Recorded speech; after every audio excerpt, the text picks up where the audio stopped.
cómo es la resolución de las condiciones materiales de vida en los sectores medios y altos de los contextos urbanos, fundamentalmente de Caracas. Allí estuvimos trabajando, nosotros desde el año anterior, desde el 2016, veníamos trabajando en el tema de mirar en la actual crisis venezolana, ya no desde el lado de los temas macroeconómicos, sino ya desde lo concreto de la reproducción de la vida de la gente. Y ahí empezamos además a discutir que ciertamente todas las explicaciones nuestras tenían que ver con entonces el diferencial cambiario y el nivel de endeudamiento y muy poco con respecto a la economía de la gente, y nos encontramos con que ciertamente en nuestra sociedad la vida de nosotros y nosotras se reproducen en la medida en que se reproduce el capital. Entonces lo que estamos con esta investigación es tratando de romper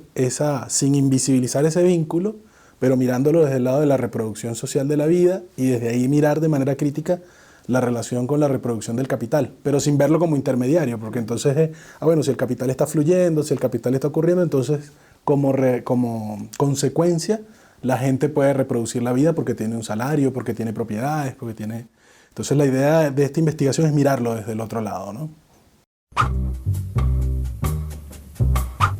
Dos cosas. Una, como tener la mirada completa, porque a veces pareciera que no tiene nada que ver una cosa con la otra. Es decir, que en los sectores populares, en el barrio,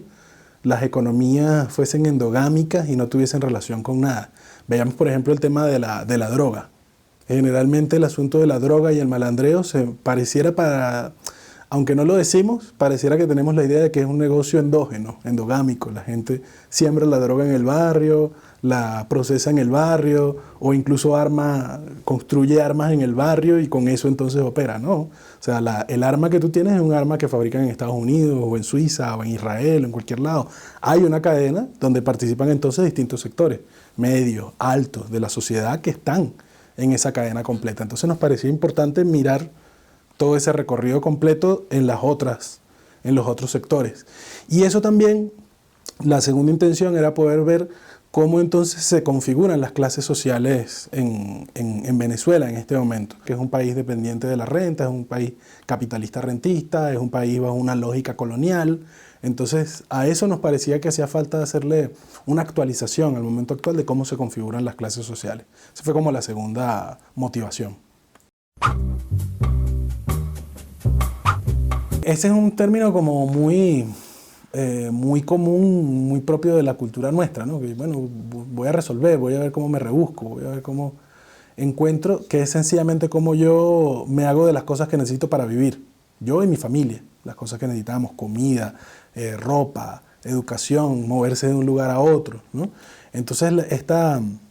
investigación sobre el tema de la resolución es justamente mirar desde allí, desde los elementos que al final forman parte de eso que el viejo Marx llamaba la reproducción social, ¿no?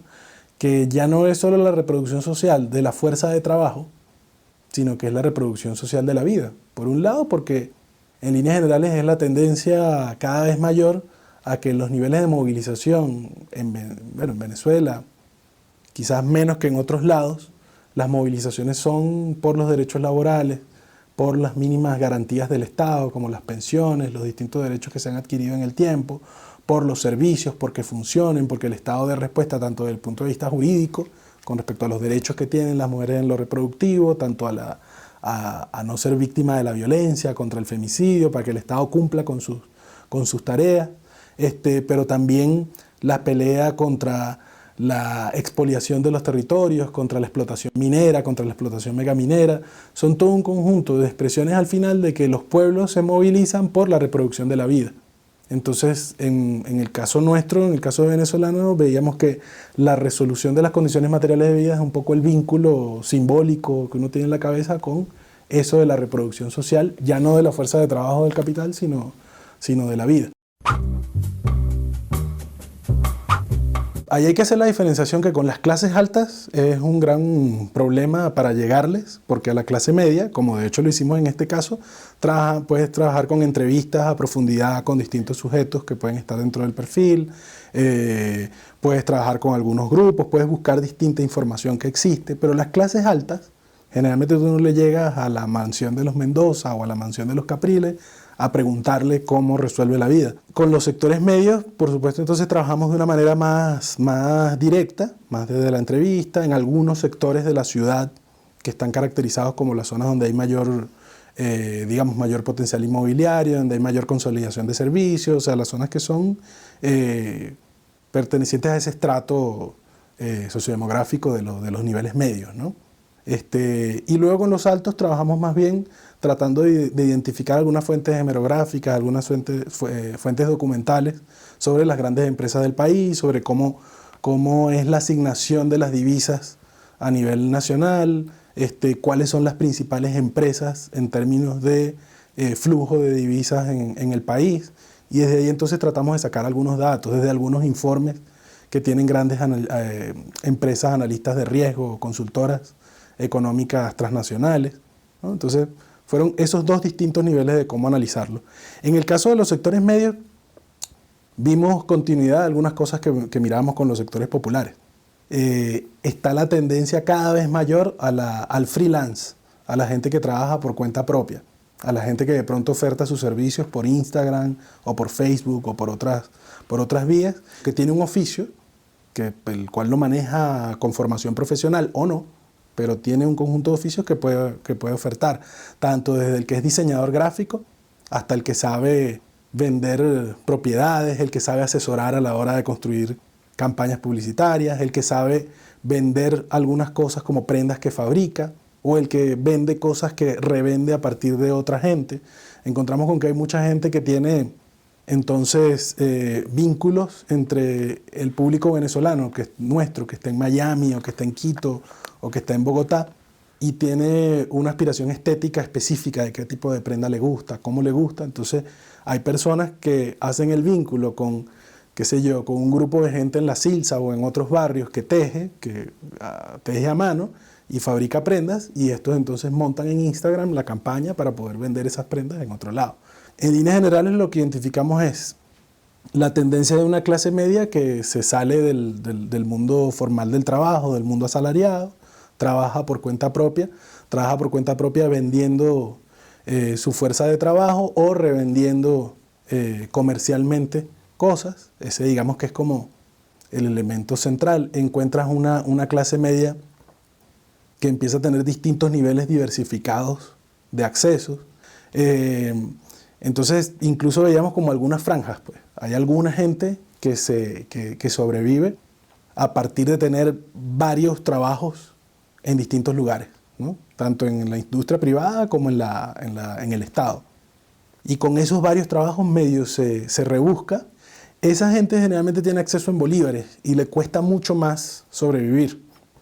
Luego tienes alguna gente que incluso trabajando en esos niveles le pagan alguna parte de su trabajo en dólares. Veíamos profesionales que de pronto de la arquitectura o de la ingeniería que trabajan aquí para algunas empresas privadas, proyectistas, que de pronto le pagan 100, 200 dólares por ser coordinador de un proyecto.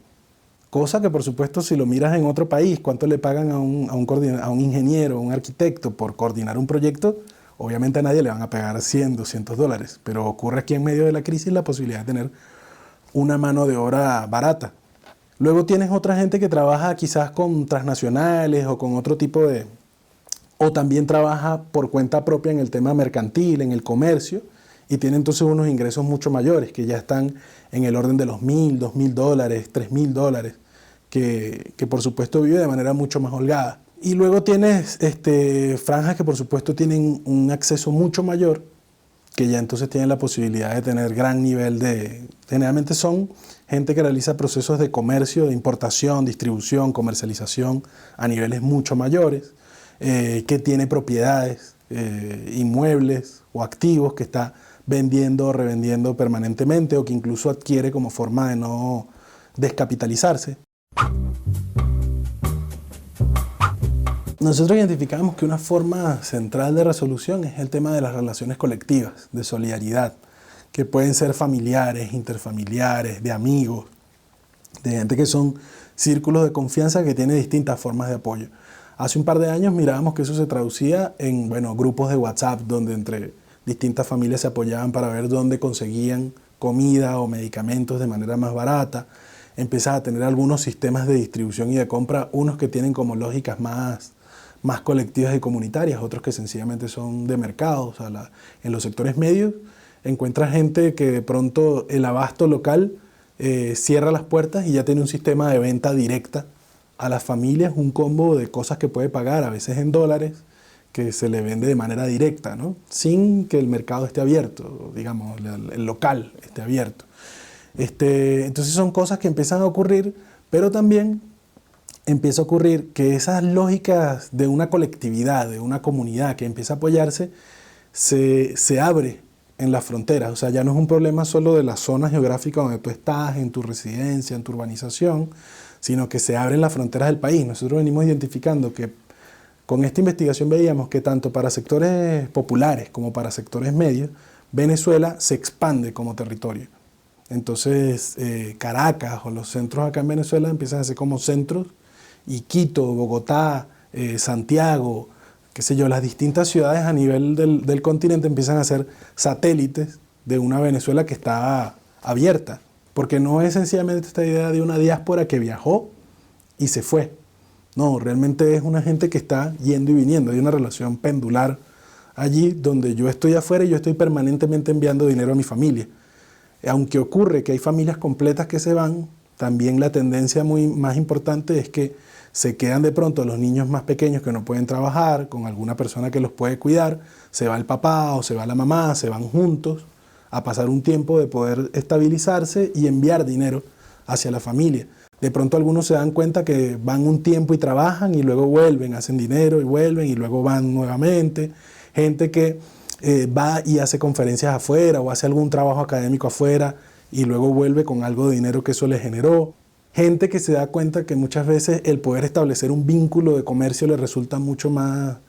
factible que estar viviendo allá de un salario. Y ese negocio de ir y venir, y entonces cuando vengo de pronto en la maleta traigo varios celulares u otros artículos que aquí puedo vender y con ese dinero en dólares mantenerme. Eso es un elemento de resolución central para el país en este momento, porque te marca entonces, hay dos cosas que te marcan con fuerza lo que ha sido siempre la economía venezolana, que siempre ha sido una economía no industrializada, no de producción, no de capital productivo, sino de circulación de renta, es de circulación de capital. Y el capital sigue circulando en estos años, una, porque hay remesas y porque hay distintas formas en las que entran divisas desde afuera y eso permite la circulación de capital, y otra, porque hay una lógica de comercio extendida muy grande que se ha llevado al máximo durante este tiempo, que es altamente especulativa, que tiene altos niveles de intermediarios, que sigue teniendo una estructura de importación, distribución y comercialización, ya sea legal o ilegal, y allí participan. Estas cosas además son cosas donde se integran, ¿no?, los distintos sectores de la sociedad, los sectores populares, los sectores medios, los sectores altos. Todo el mundo juega un rol dentro de esa estructura de circulación de capital. Creo que hay al menos un par que son bien importantes o significativas. Una es el tema de todo lo que tiene que ver con la especulación financiera o las distintas formas de intercambio financiero, de lo que tiene que ver con la circulación de capital más especulativo, ficticio en algunos casos, digital, que es por ejemplo todo el mundo de las criptomonedas, o de las distintas formas de criptomonedas que tienes o de capital financiero digital, que entonces puedes tener monedas digitales, puedes tener otras formas de instrumentos que en estos años han aumentado muchísimo y que muchas veces tiene que ver ya con, o en buena medida es una cosa más manejada o más de los sectores medios, más de ciertos sectores que tengan ese acceso a ese nivel de tecnología, que tengan la visión de lo que significa eso. No quiere decir que en sectores populares no haya, ojo, porque también, aunque no pusimos el ojo con centralidad en eso hace un par de años, sí uno empieza a mirar que hay expresiones de eso. Pero seguramente en la medida en que tú vas aumentando en los niveles sociales vas a encontrar un flujo mucho mayor en esos ambientes, ¿no?, en esos aspectos. Luego, creo que una diferenciación importante es el rol que cada quien juega en la cadena. O sea, muchas veces vas a tener gente que en los sectores populares la tendencia es a que yo vivo de la venta de mi fuerza de trabajo, ¿no? O sea, lo que yo sé hacer, esté certificado académicamente o no. Eso no deja de ser así en los sectores medios, pero cambia muchas veces el nivel de certificación de lo que yo sé hacer, el tipo de cosas que sé hacer. En este momento, por ejemplo, mirábamos que una brecha importante es lo que se empieza a abrir con lo que llamamos la cuarta revolución industrial, ¿no? Bueno, lo que han llamado las élites mundiales en el foro social, en el foro económico mundial de Davos, lo que llamaron a partir del 2016 el inicio de una cuarta revolución industrial para la acumulación de capital, que implica todo un conjunto de operaciones digitales, cibernéticas, a las cuales algunos sectores, tanto de la gente más joven, pero además de los sectores más pudientes que pueden acceder a la formación para ello, empiezan a tener una mano de obra capacitada para el manejo de la inteligencia artificial, del aprendizaje de máquinas, de todos los procesos asociados a una nueva era donde lo digital va a ser central. Entonces todas esas cosas empiezan a tener, sobre todo en los sectores medios, una mano de obra barata que conoce esos procesos, que los maneja. Para entender cómo salimos de la crisis, cómo los sectores populares luchan, cómo tanto las fuerzas organizadas como el pueblo en general pelea por una estabilización de sus condiciones de vida, pelea por la vida, que es lo que generalmente ocurre en todos lados, que los pueblos se juntan para poder pelear por la vida, porque en este momento el capital lo que pone en riesgo es fundamentalmente las posibilidades de la continuidad de la vida. Veíamos que es importante trabajar al menos en tres cosas. Una, ciertamente como reencontrarse con la forma en la que se reproduce la vida en la cotidianidad, más allá de cómo se reproduce el capital. O sea, cómo empezamos a mirar desde las formas concretas en las que estamos resolviendo la vida, cómo construimos tejido para poder garantizar la vida. Y desde allí esa discusión en Venezuela pasa incluso por mirar, por agrupar, por reidentificar las clases sociales y cómo se definen las clases sociales en este momento, ¿no? Y entonces con quiénes son mis iguales en esa pelea. Como te decía, hay un gran bloque de gente que vivimos de vender la fuerza de trabajo. Bueno, ¿cuáles son los distintos elementos comunes o no entre esos bloques de gente y cómo peleamos por lo mismo? Pero nos coloca ciertamente en un lugar bien distinto de la gente que vive de la venta, de la reventa y del comercio de cosas, ¿no? Donde muchas veces además nuestros intereses están bastante desencontrados. Y no necesariamente solo entre sectores populares, medios y altos. Ahí también hay una diferenciación, pero en general esas lógicas riñen con mucha fuerza. El otro asunto central es el tema justamente de lo que significa en este momento entender esa lógica de los flujos que hay entre Venezuela, que empieza a ser un centro con varios satélites en distintos lugares. O sea, una población, un pueblo venezolano que está desperdigado por el territorio del continente, está expandido. Entonces hay una cantidad de flujos según los cuales tú no puedes entender cómo ocurre la materialidad en este momento. O sea, no puedes tomar, qué sé yo, el pueblito de Carora y tratar de explicar Carora nada más trazando una raya y viendo cómo ocurre la materialidad en Carora. La materialidad en Carora está dependiendo mucho de los flujos que ocurren hacia afuera, tanto desde el queso que se produce aquí y se vende, lo sacan por contrabando a Colombia, como por toda la gente que vive en otras ciudades del continente y envía remesas a este pueblo. Entonces hay toda una reconfiguración